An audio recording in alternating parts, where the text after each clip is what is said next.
Welcome, everyone, to a brand new episode of Flipside Focus. I am your host, the Random Dude, Josh. And with me, as always, is my good pal, compadre. I can't word today. Either way, my amazing friend from across the pond, Johnny the Machine Hughes. Johnny, how are you, friend? I am very well. I have been called many things, so, camaraderie, compadre, whatever. I get it. There's worse things I could have said. Yeah, there's worse C words to be called, definitely. Well, I mean, given how my performance was on Jeopardy on the Definitive Crusade, I thought you were going to pull it out of the bag. Spoilers. I thought so too, but Freya was just on a roll, so I was kind of screwed at that point. You had a chance, but Dr. Tompkins did you in. Yeah, if you guys didn't catch the episode of the Definitive Crusade, go back and listen to that after this episode, and you'll understand. You'll understand. Yeah. But we're not to here. Listen to the early talk. That's all I'm saying. But we're obviously not here to talk about the big two. We are here to talk all things indie because that's what this show's about. So I'm excited for the books that we're talking about today. I've got to be honest, I am absolutely pleasantly surprised by one of them. One of them blew my socks off, as I thought it would. But one, I looked through it and I was like, wow. I had this stupid grin on my face from like one side to the other just reading it. It just so good choice on this. Good choice. Awesome. Well, let's go ahead and jump into In Focus. Talk about some books today. Shall we start with your pick or my pick, or should we leave it up to the coin? Ooh, we have a coin. We have a coin. This is my classic Pogs Slammer from back in the 90s, my Mortal Kombat Slammer. So get over here. We'll go Dragon side will be my pick. Mortal Kombat side will be yours. All right. Come on, Mortal Kombat. Oh, geez. All right. Your pick is up first. Mortal Kombat side.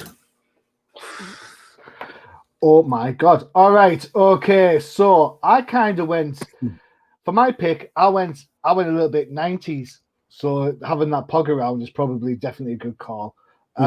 So I'm not going to say that the indie book started in the 90s. That would be an absolute massive insult to everything that came beforehand.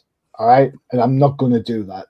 What I am going to say is that the image implosion that came across the 90s put indies on the racks where they could be seen is pretty much how I'm going with this.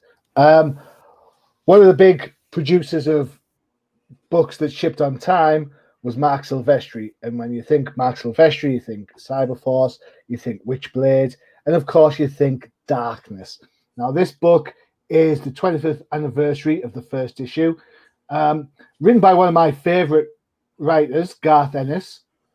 Pencils by Mark Silvestri, inks by Bat, colors by Steve Fairchild, and letters by Dennis Helsler. Now, I will say this for all you people who are going to go bonkers at me: no matter what you say, no matter who you say it to, for me, the definitive X-Men artist was always Mark Silvestri. Oh, I agree. Right? I wholeheartedly agree with that. I get it. Jim Lee, I get Paul Smith. Paul Smith's up there. He's on my top three. I get John Byrne, but for me, it's Silvestri, hands down. All right, and this book is kind of taking his style to, I guess, its next level. So the story is quite simple. He's a hitman who does bad things, awful things, and it pretty much is gratuitous of the 90s feel. There is links with Witchblade in there, and him and Sarah from the Witchblade book do cross over quite handsomely a number of times. But this first issue is pretty much gratuitous, and it sets the scene of what to expect. I'm not going to say it's a pot boiler. I'm not going to say it's like wordy, but it's surprisingly good, and it's surprisingly bang on. Because there's a bit where he pulls the girl. Let me just see, because I know you're looking through it. So it's early doors. He's pulling the girl at the bar, and the bartender says, "Oh, you're evil." He goes, "Well, why am I evil?" I think it's on page. It looks like around page. Where am I? I can't see the page numbers. I'm not counting with my fingers. He goes, "Why am I evil?" He says, "Oh, well, she's retarded." He goes, "She's not retarded." And the barman goes, "Well, you've just offered her a role." She's an actress. Just offered her a role on The Simpsons, a walk-on part. And of course, The Simpsons are cartoon, so it's like, oh, how brain dead do you need to be? But eventually, the guy gets his comeuppance, and when his comeuppance happens, that's when all the demon stuff starts happening. He gets in a funky suit, funky colors towards the end, extolling the virtues away from details, just going for shapes. It's Silvestri. You know what you're going to get. You're going to get sexy girls. You're going to get well physique guys. It's the 90s. This is what comic books were about at the time, and I think if you go back now, would this stuff fly now? Well, it should do, because Zenescope still have a business doing it. But I think for me, the extension of Silvestri's art is just gorgeous to look at this. And when you look back at some of his earlier stuff, it can be a little bit haphazard, a little bit scratchy. I think here it's just clean, it's bold, it's big, it's got that 90s square shoulders thing going on. Yeah, I think for a book that I didn't really read the first time around, I can see why people jumped on Image, because, I mean, this is a totally different book to what you were getting from DC or Marvel at the time, which is Image all around, isn't it? Yeah. So when it comes to Darkness, the comics was never my first introduction to the Darkness. My introduction to it was the games, because if you think back to, it was right after the Xbox 360 and the PlayStation 3 came out. That's when the first game came out, and I remember being that one of the first games I played on that console, and oh my hell, it was fun. And so to be able to read this and enjoy the story, now I want to go back and play the games again. There you go. Inspiration strikes in many forms. Oh yeah, well, and I definitely love the tie-in with Witchblade. I mean, Witchblade is a fantastic series. See, I came late to the party with Witchblade. I think I started reviewing it on Crusaders around issue, I think probably the last 10 issues. I did the final issue, and then I did a lot of the new stuff, with the art by Roberto Ingrata, which was different, to say the least. Yeah. I'm going to be honest, I dismiss Witchblade as a tits and ass book. Oh, it's totally a tits and ass book. All right. And then it's a great tits and ass book. Exactly. But then she evolved, Sarah evolved, her relationships evolved. It moved away from, just the tits and ass. And I think whilst that's all well and good, I think a lot of people enjoyed that, because the second series, the one we've just talked about, the Roberto and Gracia one, only lasted something like 18 issues. And you think that Witchblade was like in the 150s, 157, something like that, before it got knocked on the head. Yeah. But, that's a fair chunk of time for a semi swimsuit armor wearing alien hybrid chick. Yeah, but given the world of Darkness, I feel it fits very well. Totally. And I have to agree, the artwork in this is spot on. Just, it's dark and gritty, and it's perfect. It fits the story. It fits the characters. It's of its time. You can't go wrong with it.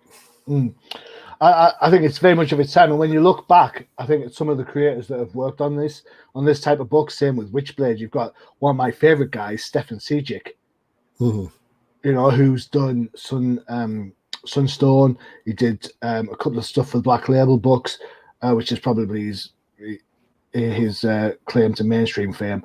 But you look at Sunstone, you see some of the painted work in that, regardless about the topic, which is a little bit racy to say the least. It's great work, and you can see very much how books like Darkness and Witchblade have sort of like informed his aesthetic, as it were, because it's kind of like taking it, to that next phase. If you think that this is just boom, this is pencils and inks. When you talk to people like Sejic, who then puts more, texture to it, it just, this is where he cut his teeth on books like this. And you got to think to yourself, being an image book, being an indie book, they don't have any sort of boundaries to maintain, which is one of the big pulls we like about indie books. If they want to go out in left field, they can go in left field. No one says you have to pass on third down. You can run if you want. Yeah. You don't even have to punt on fourth down. Yeah. You can. You know what? I've had enough. I don't want any more. Punt on first. That's what I would do. Punt on first. I don't want the ball. In fact, you know what? If my defense was sus, if my offense was sus, and I lost the toss, and I was chosen to receive the ball first, I'd be like, you know what? First down, put it back to them. There you go. Have it back. I'll force you to have it. I will force you to have it. At that point, just here. I'm just going to throw a pick six. Here you go. Boop. Maybe not that far. I mean, I guess if you're the Browns. I think someone like Marino has the record for pick sixes. We'll have to look that up because now okay. Comics and football. This is what happens on this show. So if you don't know anything about football, yeah. Let's see here. Who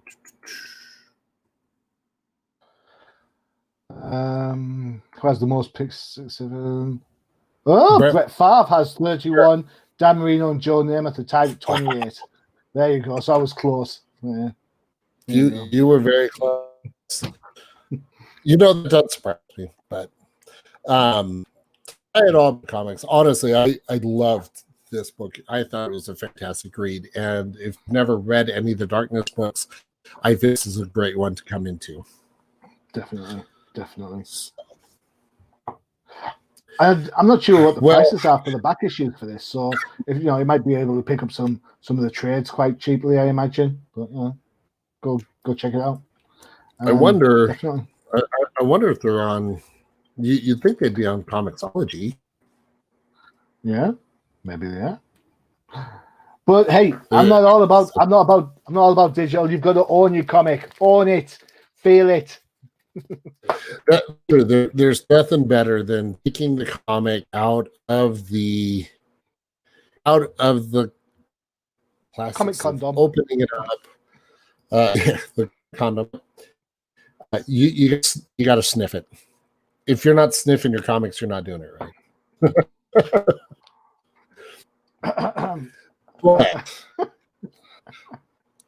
I think I killed that joke, which I feel is a great segue into the next book, because it's a joke that'll never die. Jokes for days. You are but the next book we're going to be talking about is Blake Undying.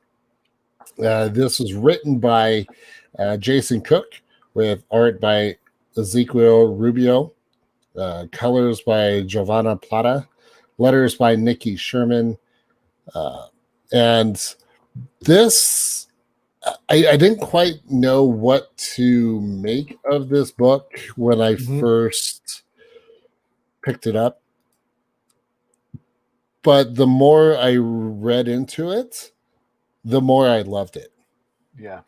So the premise of the story is Blake finds out that he has a very unique ability. He cannot die. And he figures this out by trying to commit suicide. Now, obviously, suicide is a very real topic, and it is something, that does happen. Obviously, there's a lot going on in this guy's life that he has tried to kill himself in various ways. He tried to electrocute himself in the bathtub, tried to behead himself, drink drain cleaner, sleeping pills, stake through the heart, drowning, jumping off a bridge. I think at one point he was even hit by a train. This guy cannot die. And it's just kind of his path on realizing that he's going to, for lack of better words, turn on the world and take matters into his own hands when it comes to fighting crime and things like that. But it's not your typical superhero book. And I think that's what I appreciated most about it. I thought the artwork in this was fantastic. Very dark and gritty and really fits the tone of the book. And I don't know about you, but the conversation doctor, that entire scene. I wondered where it was going for a while. Yeah, and then obviously the conclusion. So yeah, it's a good shout. Good shout. Yeah. Is it a unique character? Is it a unique thing? Because I've made a couple of notes as I was reading it, and I've written Captain Scarlet. Do you remember Captain Scarlet in the Mysterons? We know you can hear us, Earthmen. We will do something to the Earth in whatever time frame we say. Yeah, so Captain Scarlet was part Mysterion, so he couldn't die. And then, of course, my favorite immortal. Everyone was all about save the world, save the cheerleader. I was all about screw the world, screw the cheerleader. But so I get it. This sort of thing does happen in different medias and stuff. This is the book that made me smile, to be fair. I was reading it, I'm thinking, where's this going? And the doctor scene was just fantastic. Well, absolutely, totally well observed. A doctor who has absolutely no interest. He's not really listening. He's just hearing the words and not listening to what's being said, which is great. Yeah. I thought the conversation he had with his mate at the start, his manager, where he was saying, we're going to have to put you on an attendance plan. I used to work in a contact center. I had to put people on attendance plans and all that sort of stuff. It was like, oh my God, it's like I'm back there. It was it was really, really like spot on, well observed. I think there are a couple of things you got to watch out for in this book that kind of very much like the Dr. Leslie Tompkins thing that we mentioned earlier. There's something that happens early doors, and if you miss it, the conclusion of this book won't make as much sense. All right? But you've got to pay attention, because what's happening early doors and what happens in the conclusion gives you some indication of what the main thrust of this story is. It's not just about one guy. It's not just about one guy having to make a difference because he's got, the powers. And with great powers comes the ability to cost more than $50 worth of damage, it seems. Yeah. But it's a well-observed book. It's funny in a dark, morbid kind of way. And the art, whilst the art isn't probably like, I'm going to say blow away art, whilst you're showing someone getting shot, that's great timing. Whilst it's probably not blow away art, you're absolutely right, Josh. It fits the book brilliantly. It's kind of where we are. It doesn't. Some of the poses are a little bit out, a little bit of perspectives are a little bit wonky, but I don't have a problem with that. This isn't that sort of book where everything has to be like bang on exact. It's a real life book.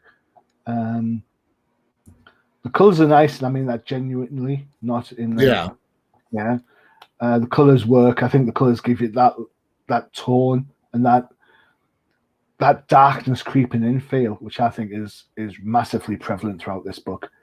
I'm very interested to see how it goes. This book was really, as I say, it's the one that surprised me. With the darkness, I knew what I was going to get. I had no idea. By the time I was finished, I was like, wow, it's one of the best books I've read probably this week. Yeah, I think my picks in the indie department are a lot better than.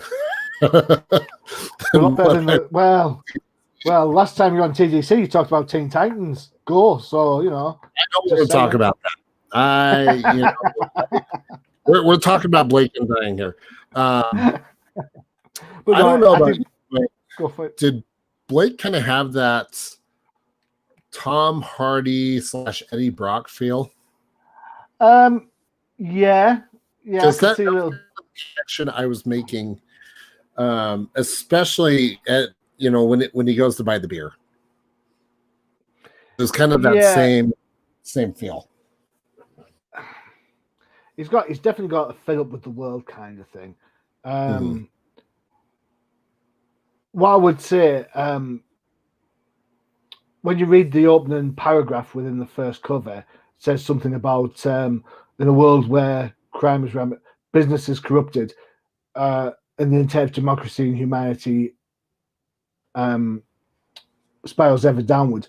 Try not to get too hooked onto that. That's not a huge part of the story. This could just be happening today. It's not as if we're living in a dystopic future or some world where everything's sort of like super bad. This could be happening in loads of neighborhoods as we speak.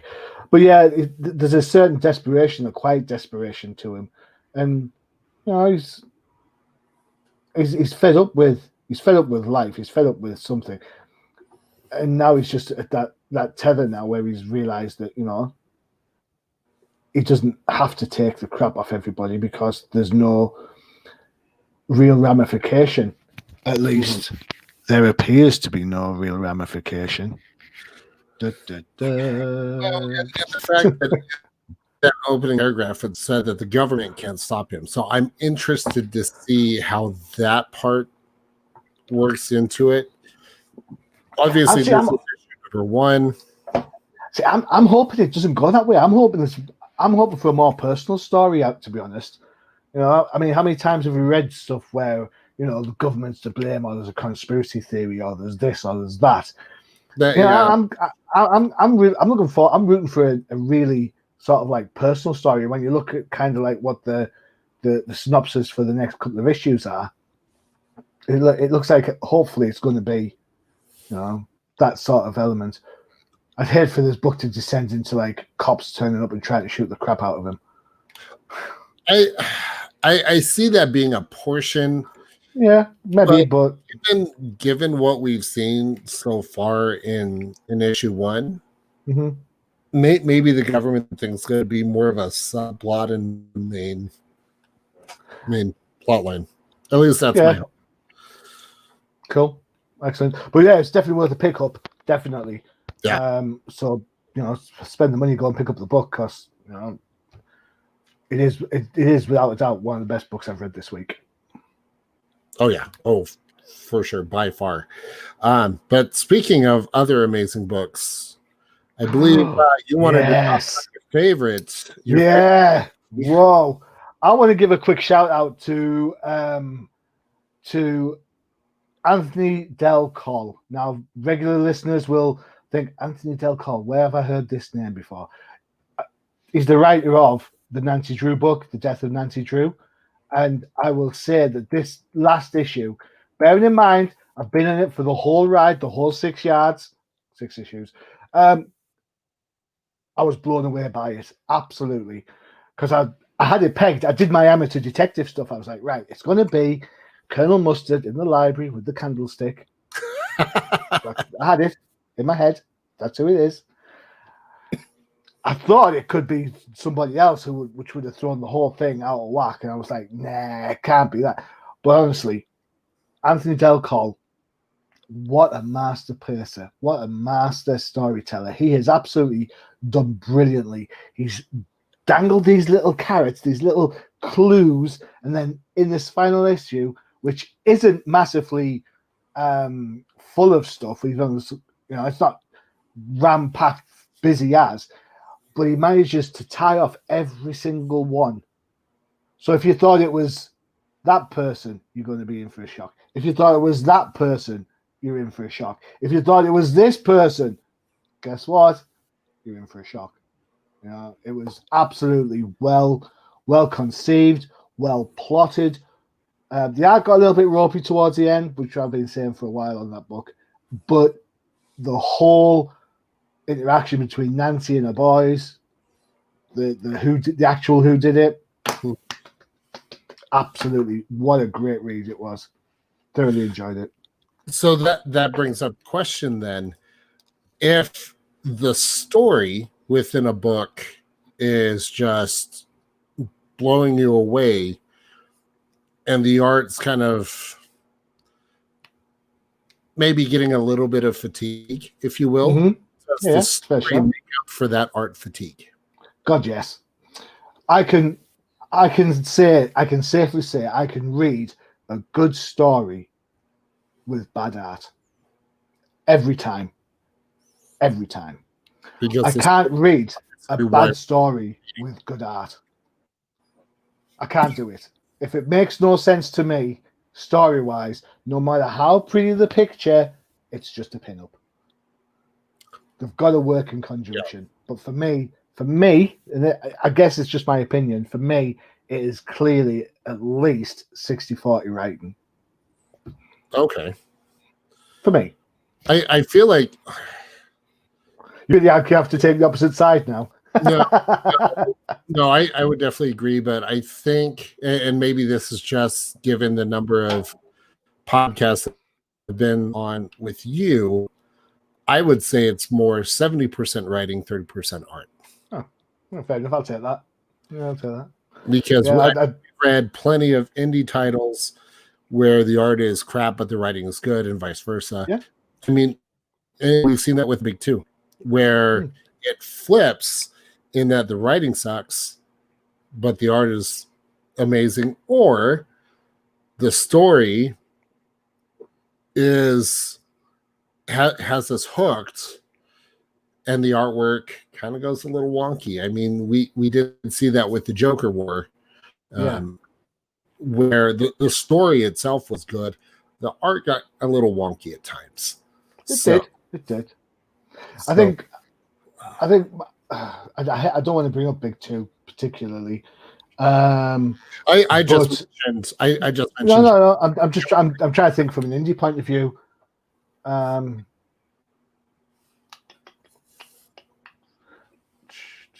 So I liked. I'm trying to think of an indie book. I'll give you the best example I've got is probably Dark Metals from the DC. Not a DC book. Sorry, right. Greg Capullo's art is gorgeous. Greg Capullo draws brilliantly. He's fantastic. But as soon as they write the word Batmanium as a metal in that book, I have switched off. You have jumped the shark.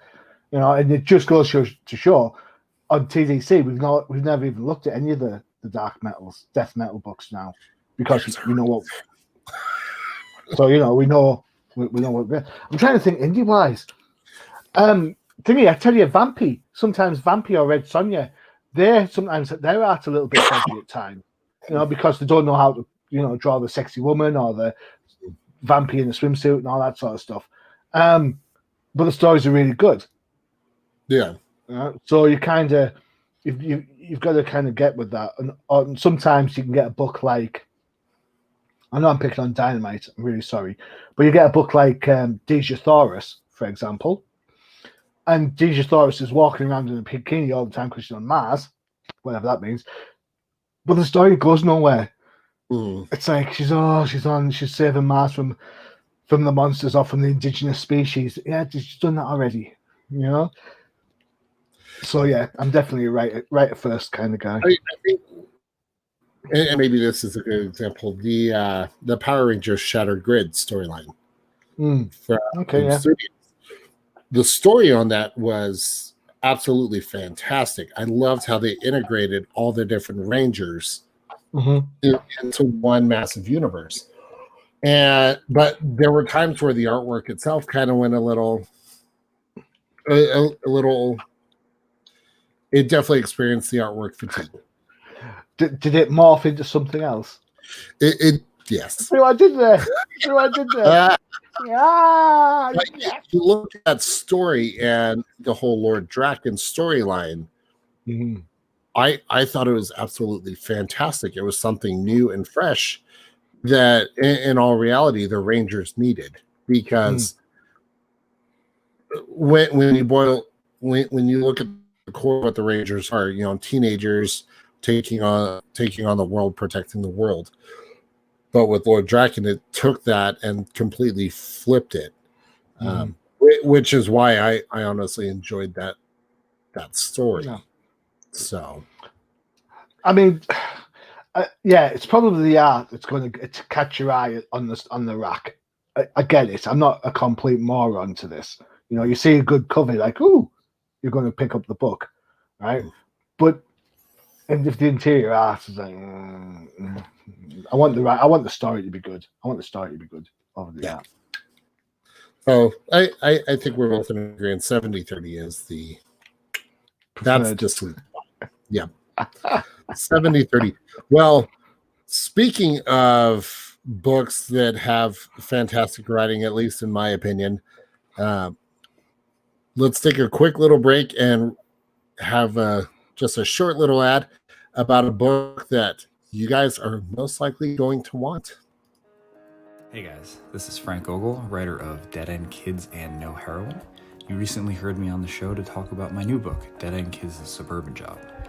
Dead End Kids: The Suburban Job follows 3 former friends who have all been deeply affected by the events of September 11th as they struggle alone to cope with the long-term effects of that tragic day and what happens to them when they find a bag of cash stolen from a local drug kingpin. I just wanted to drop by and remind you guys that Dead End Kids: The Suburban Job is currently up for pre-order. For those of you who haven't checked out the original Dead End Kids, The Suburban Job is a fresh start, a new cast and a new place with a new crime. For those of you who love the original series, we've got the entire creative team back together again to bring you more of what you loved the first time around. But whether you're a new or returning reader, I think you'll really dig the new series. If you want to check out Dead End Kids: The Suburban Job, be sure to get your pre-orders in at your local comic shop by December 4th.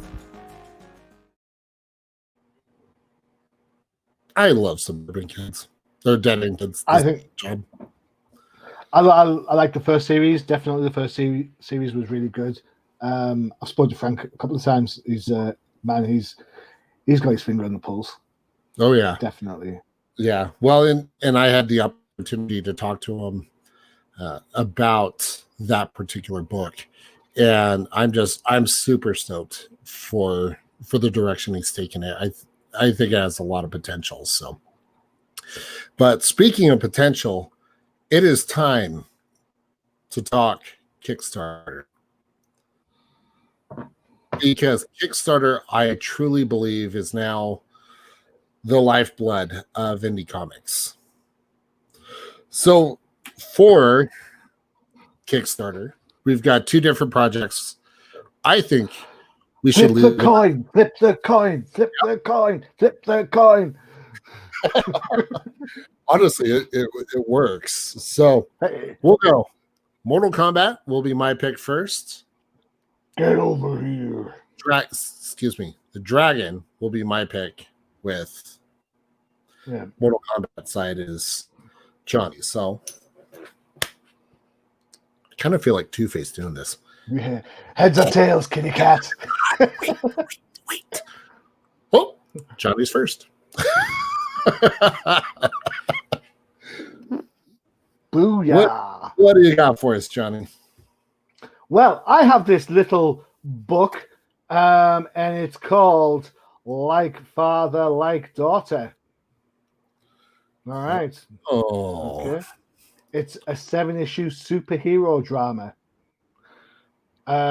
So I probably set myself up earlier by saying screw the world, screw the cheerleader, but no, sorry. A high school girl, Cassie Ryder, inherits the very powers that made her superhero father leave their family. All right, so basically a dad with superpowers leaves his wife and his daughter to become invulnerable, the world's only superhero. 10 years later, the daughter discovers she's inherited the very same powers. All right, so currently, her dad's been captured by the KGB. Will Cassie follow in her father's footsteps and become the hero, or will she give it all up and just stay the family person? There you go. It's kind of like a bit of a coming of age story. You look at the Kickstarter. There's all different types of variations on the idea of the character. You know, you've got the lo-fi hip hop cover by Alana L, who has gone for a superheroic pose. We've also got things like sitting around in My Little Unicorn t-shirts and playing guitars with the friends and stuff. It's a mix for sure. But if you think of things like I know who's popular at the moment. Geek Girl from Sam Johnson's massively popular. So if you like that sort of thing, this is going to be of the same similar ilk. You know, young girl, high school, with great power comes some responsibility.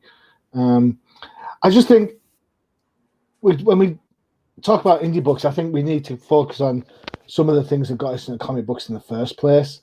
And stuff like this. I mean, coming of age stories, that's Spider-Man every time, isn't it? Really, that's the one you think of. But that's fine. I don't have a problem with that.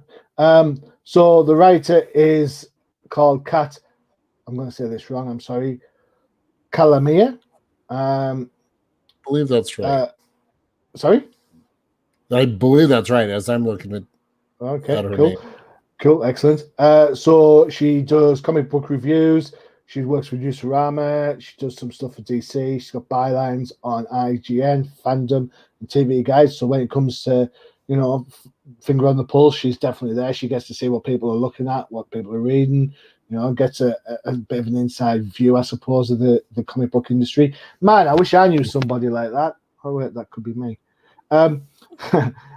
Artist is Wayne Brown, who's been an artist all his whole life. And then you've got Lisa Moore, who's the colorist. She's worked on all sorts of books like Garfield, Peanuts, Bravest Warriors, and she's worked with Boom Studios a lot. So you know what sort of quality you're going to get from that point of view. When I think about indie books, I'm always like people like Boom, IDW, Zenoscope. I know I take the mickey out of them a lot, but those are and Dynamite. Those are the four companies I think who have got their coloring process down perfect. Yeah. Definitely. You know, Zenoscope, you cannot look at a Zenoscope book and think this has been put together cheaply. You know, the colors are fantastic. So, you know, this is where, you know, people get to cut the teeth on Kickstarters and stuff. Pledges, let's see. If you pledge more than, I can't get down the page. How do I move? Try and get down the page. Let's see. $10 or more. Yeah, $10 or more. Help me out on this then, because my scroll button. There it is. I found it. There it is. Sorry about this. Right. So $1 or more, you get the indie comic book bundle. So you get 8 digital comics. Those are different ones. For $5 or more, you get issue 7. 10 or more gets you physical and digital copies. Okay, and to give you some idea and perspective on this, because you're thinking, what's he banging on about? I think somewhere in the region they're about 90% funded. So the goal pledge for this is £3,789 pounds. So that's in dollars $4,263, and that's pledged against a $5,000 goal. All right, but so that's also 23 days to go. That's what 23 days ago at the time of recording too. So yeah, so 23 days to get that. I mean, it sounds better in UK money, I'm afraid, because it says pledged. It's a £3,789 goal, and they've got 3-2 already. So they're only UK wise, they're only about £500 out with 23 days. So there you go. I think, yeah, books like this, you do get that coming of age story a lot, but I think the family element gives it some resonance. I think one of the things that a lot of people will be aware of is the fact that more people come from broken homes that are part of nuclear families now than there have been. So I think there's going to be a lot of buy-in from a lot of people from that point of view. And to be fair, don't we always grow up to be our parents at some point? I think I said to my kid, if you don't turn that racket down. I think the one out of all of these that really kind of caught my eye was really the $25 or more, because of the fact that you're going to get issues 1 through 7. That's the one you should go for, definitely. Where else can you get seven books for $25? Definitely. Well, and not only that, you're also getting the indie comic book bundle, which is everything in the $1 slot. So you're getting 7 issues of Like Father, Like Daughter, and then 1, 2, 3, 4, 5, 6, 7. You're getting 14 books for $25. And I'll tell you right now, looking at the books they've got there in that bundle, Spencer and Locke. That, if you like a Calvin and Hobbes, Spencer and Locke is the boy. It is an absolute adult version of Calvin and Hobbes. Well worth it, that one. Yeah. I think I've seen Miskatonic High as well. I think so. Yeah. See, I mean, just looking through. I mean, even the $40 pledge, a full physical catch-up 1 through 7, and you're getting the indie comic book bundle. So you're getting physical copies of 1 through 7, digital copies of 1 through 7, and then so you're actually getting 21 books, 7 of which are physical. Just remember to check your shipping on that, though, because obviously, with a lot of Kickstarters, through no fault of their own, they can't always dispatch across overseas. So just make sure you check your postage rates and stuff like that. All right. I'd hate for you to book in and realize that you're not going to get the physicals. But yeah. Always good to read before you click pledge. So, but speaking of reading, before you're clicking, we're not talking about dodgy sites again, are we?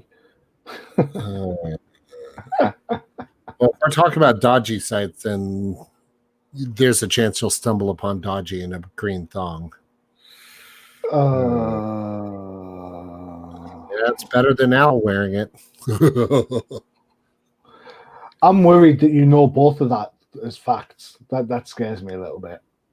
Listen to the earlier episodes of Flipside Focus. I think I'll just stick to my fishnets and be happy with it. Yeah, it's much better. Much better. However, kind of going along with fishnets, because I feel it works really well. My pick for this Kickstarter is Steam Wars, which totally has that Star Wars feel with steampunk wrapped up in it. So you'll have to excuse my dog in the background. He's losing his marbles and then some. So STEM Wars, created by Fred Perry. honestly, the best way to describe this is steampunk Star Wars. Wow, you sold it well there. Well, it's all about that. It's all about the sound effects, because why not?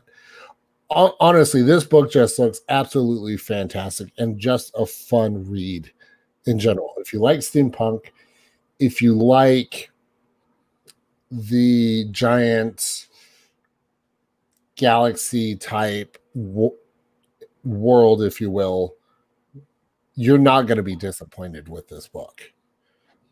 And the fact that you can get a hardbound copy of the book, I mean, for $35, that's a screaming deal. Definitely.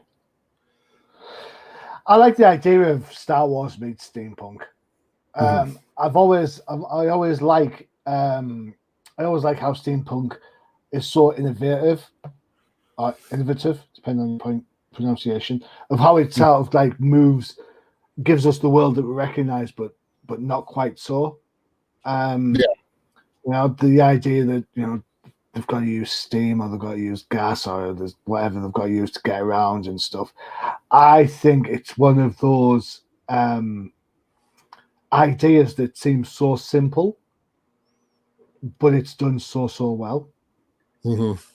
So, well, and we talk about the artwork, so much in other podcasts.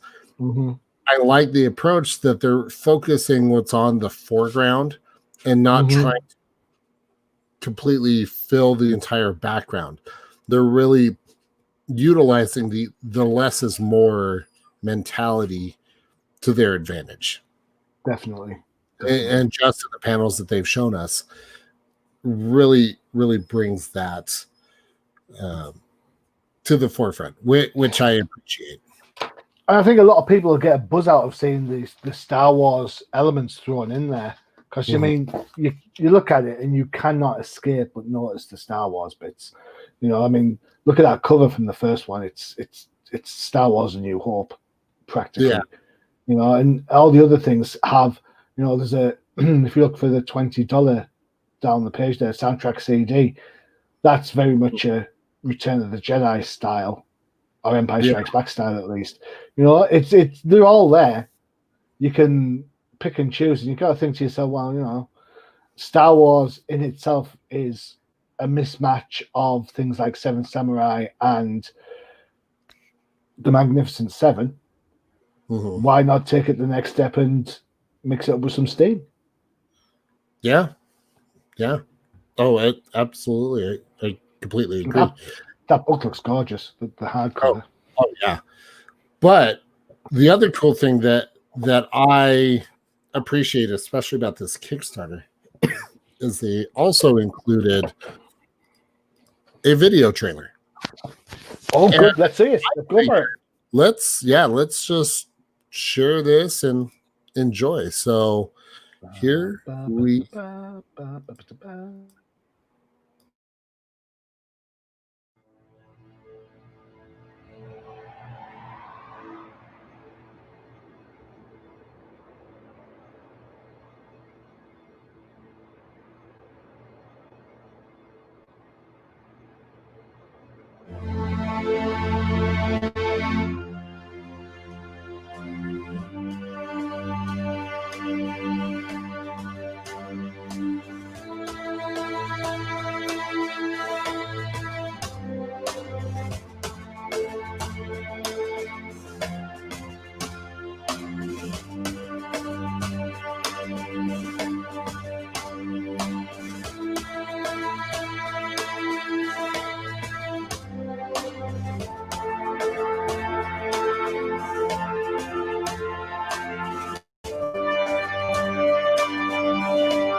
Well, I'm sold. That was gorgeous. Right?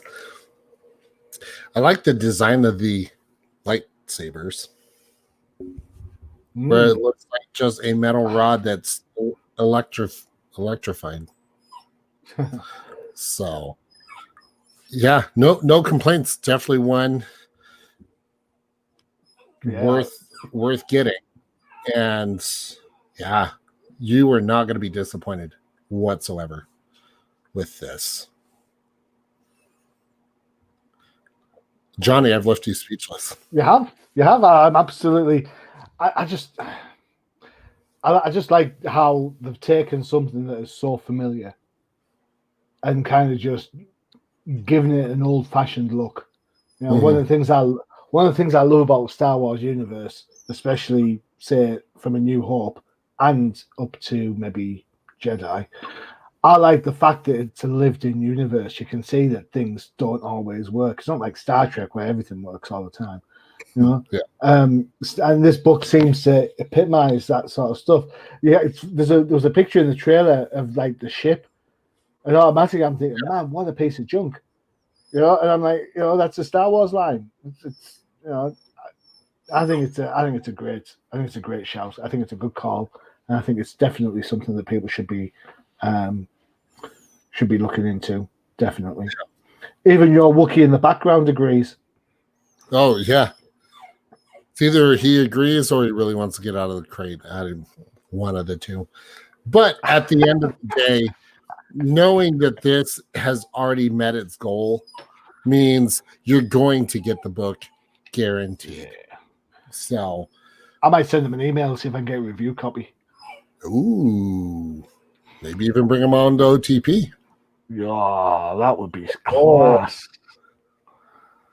So Fred Perry, when you hear this, there's a standing invitation for you to come on to Outside the Pants to talk about Steam Wars.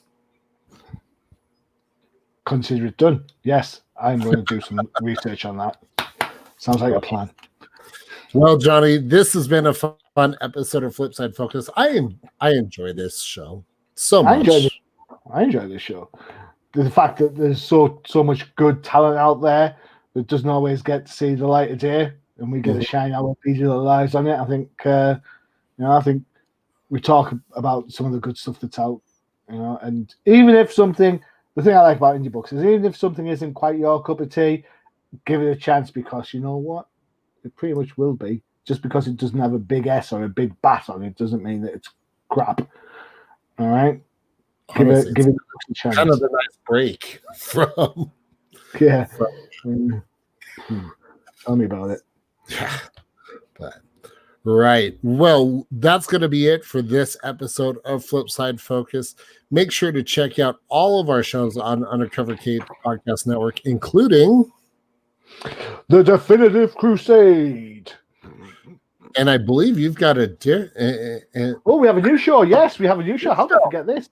As my memory's going, we have a new show, and it's called The Old Timers Comic Book Show, where we look back and we look at some of the great comic books of the past. We're not just looking at the classic books, right? We're taking a little bit of a sidestep. Look out for episode 3 because it's an indie special. Ooh. All the books, all indie. All right, there you go. Well, yep. Make sure to check that out. That is exclusively on YouTube. So that's going to be the only place you're going to find it. So head over to YouTube. Make sure you subscribe to Comic Crusaders YouTube channel, because that's the only place you will find that. And then also make sure to check out all of our other shows as well. But on that note, this is the Random Dude Josh with Johnny the Machine Hughes, and we will catch you guys on the flip next time. Visit undercovercapes.com for the latest and greatest podcasts via the Undercover Capes Podcast Network. Also visit our parent company website, comiccrusaders.com, all about comic pop culture.